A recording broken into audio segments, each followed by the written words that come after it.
Hello everyone and welcome back to VARADA English.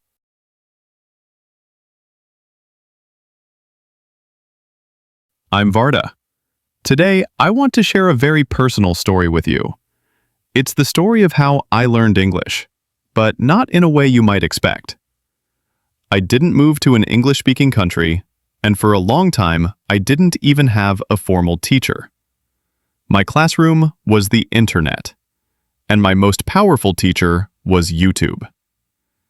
This isn't a story about a magic method that will make you fluent in 30 days. It's a story about curiosity, consistency, and how I turned my screen time into learning time. It's about how I went from struggling to understand simple sentences to being able to think, dream, and express my deepest thoughts in English, all with the help of this incredible platform. I want to walk you through exactly how I did it, not as an expert, but as a friend who has been on the same journey. It all started out of frustration, to be completely honest. I was studying English in school, and it felt dry. The textbooks were filled with dialogues about people going to the post office or talking about the weather. The grammar rules felt like a cage. I knew the parts of the language, but I didn't feel the language itself. It had no color, no music, no life. I could pass a test, but I couldn't understand a real conversation from a movie. And the idea of speaking felt terrifying. One day, I was on the internet and I stumbled upon a video of a comedian from the United States. I can't even remember who it was now, but I clicked on it and for the first minute, I understood almost nothing. The words were a blur, spoken too fast. But he was so expressive, his body language so funny, that I found myself laughing even without understanding the words. That was my first spark. I was curious. What was so funny? I wanted to be in on the joke. So I did something simple. I replayed the video. And then I replayed it again. The third time, I turned on the subtitles. Not my native language subtitles, but English subtitles. Suddenly, the blur of sounds started to separate into individual words. I saw the text, I heard the sound, and I connected it with his expressions. It was like a door cracking open. I didn't understand every word, but I understood the joke. And in that moment of understanding, I felt a thrill that no textbook had ever given me. That was the beginning. I had discovered a secret. I could learn by doing something I genuinely enjoyed. From that day on, I made a decision. I would spend at least some of my free time on YouTube, but only watching videos in English. At first, it was incredibly difficult. My brain would get tired after just 10 or 15 minutes. It felt like a mental workout. But I persisted because I had found content that I was genuinely interested in. It wasn't about learning English anymore. It was about watching that comedian's next special, or learning how to draw a particular thing, or understanding a science concept. Let me break down the exact process I developed, which evolved over time as my level improved. In the very beginning, my strategy was all about survival. I needed to make the incomprehensible comprehensible. So, I started with what I loved. I've always been a creative person, so I searched for art channels. I found artists who would do speed drawing videos or tutorials. The visual component was a huge help. When someone is drawing a face and saying, "Now I'm shading the cheekbone," and you can see them doing it, the word cheekbone sticks in your mind forever. It's not just a word in a vocabulary list. It's connected to an image and an action. I did the same with cooking channels. When you see someone chop an onion while saying, "dice the onion," you understand what dice means in a much deeper way than from a definition. My best friend in this early stage was the pause button and the subtitle button. I always used English subtitles. Using subtitles in my own language felt like cheating. It would make my brain lazy. I would just read and ignore the English. But with English subtitles, my eyes and ears were working together to decode the same language. When I encountered a word I didn't know, I would pause the video. I would look at the word in the subtitle, hear how it was pronounced, and then I would quickly look it up in a dictionary. But I didn't just write down the word. I would write down the whole sentence. So I wasn't learning the word shade. I was learning the phrase, "I'm going to shade this area to create more depth." This way, I was learning grammar and vocabulary together in a natural context. I also discovered the magic of slowing down the playback speed. On YouTube, you can change the speed of the video. When a presenter was speaking too quickly for me, I would drop it to 0.75x speed. Suddenly, I could hear each syllable clearly. I could hear the linking between words. How "what are you" becomes "what'ya." This was crucial. Textbooks teach you "what are you," but native speakers say "what'ya." Hearing this in slow motion trained my ear for the real rhythm of the language. After listening at a slower speed a few times, I would switch it back to normal, and it was amazing how much clearer it sounded. As I kept doing this day after day, something started to shift. I was no longer just translating in my head. I would hear a phrase like, "let's move on to the next step," and I wouldn't have to consciously think about the meaning. I just understood it, the same way I understood my native language. This is what they call acquiring a language instead of learning it. It was seeping into my brain through constant, repetitive, and enjoyable exposure. After a few months of this, I felt more confident. I could understand my art and cooking channels without too much pausing. So, I decided to level up. I started to explore different types of content. I moved from purely visual topics to more conversational ones. I discovered vloggers. Vlogs, or video blogs, were a game changer for me.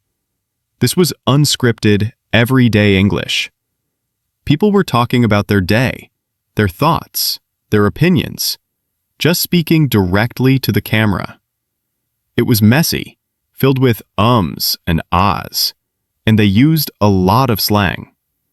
At first it was confusing, but it was real. I remember finding a vlogger who talked about books. She would sit in her cozy room and just talk about the novels she was reading. She used words about feelings and ideas. Words like nostalgic, heart-wrenching, predictable plot, relatable character. This expanded my vocabulary from concrete nouns like pencil and onion to abstract adjectives and concepts.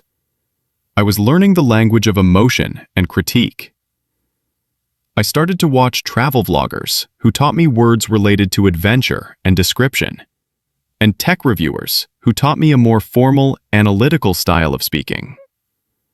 This was also when I started a new practice, shadowing. Shadowing is when you repeat what you hear, almost simultaneously. I would put on my headphones, play a vlog, and just try to mimic the speaker. I wasn't focusing on the meaning so much as the music of the language, the intonation, the rhythm, the stress in the sentences.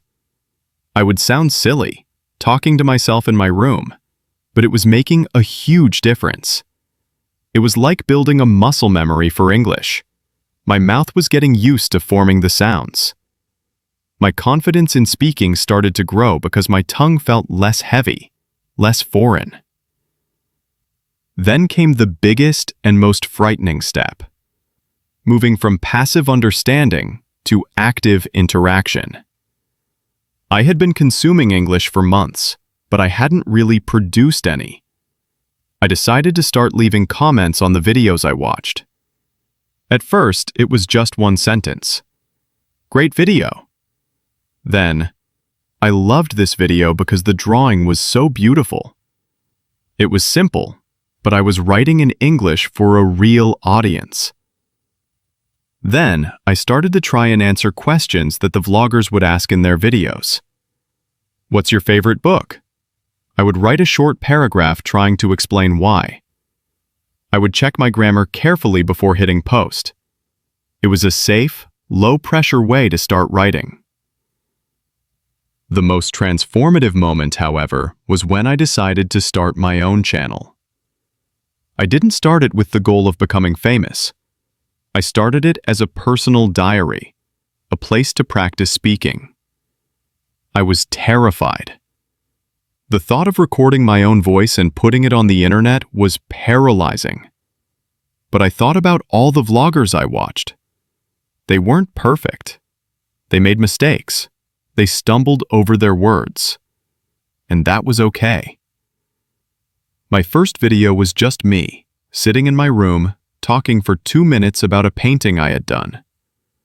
I scripted the entire thing beforehand. I wrote down every single word. Then I recorded it, and it took me about 20 tries to get through the 2 minutes without a major mistake.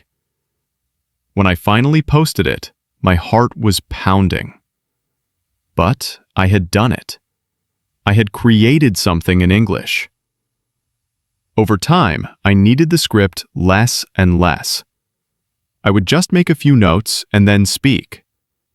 The process of planning, recording, and editing my own videos was the ultimate English lesson. I had to think in English. I had to speak in English. And I had to listen to myself speaking English, which was a powerful way to notice my own mistakes and improve. YouTube also taught me about culture. Language isn't just words. It's a window into a culture's sense of humor, its values, its way of life. I learned about English idioms from comment sections. Someone would write, "That's the pot calling the kettle black," and I would be confused. So I'd look it up and learn what it meant. I learned about humor, the sarcasm, the self-deprecating jokes that are so common in British and American comedy. I learned about holidays like Thanksgiving and cultural references that everyone who grew up with English would know. This cultural knowledge made me feel much more connected to the language. It stopped being a foreign code and started feeling like a living, breathing part of me. Looking back, the journey wasn't a straight line. There were days I felt discouraged, when I would watch a fast-paced movie review and understand only half of it. But I had learned to be kind to myself. I treated it like a puzzle, not a test. Every new word I understood was a small victory. Every sentence I managed to speak without hesitation was a cause for celebration. So, if I were to give you the essence of how I learned English by watching YouTube, it would be this. First, fall in love with the content, not the language. Find something you are so passionate about that you would watch it even in your native language. Let your curiosity drive you. Second, be an active watcher, not a passive consumer. Use the tools YouTube gives you. Pause, rewind, subtitles, playback speed. Interact with the video. Look up words, repeat phrases, write comments. Third, be patient and consistent. I didn't become fluent in a month. It took years of almost daily exposure. But it never felt like a chore because I was having fun. 15 minutes every day is far more powerful than 3 hours once a month. And finally, dare to create. Whether it's writing a comment, making a video, or just speaking to yourself, you have to push yourself to produce the language. That's when it truly becomes yours. YouTube was my university for English. It gave me access to thousands of native speakers, their voices, their ideas, and their culture, all for free. It taught me that language learning doesn't have to be lonely or boring. It can be a journey of discovery, connecting you with a whole world of ideas and people. For me, it was the key that unlocked not just a language, but a new way of thinking and seeing the world. And for that, I will always be grateful.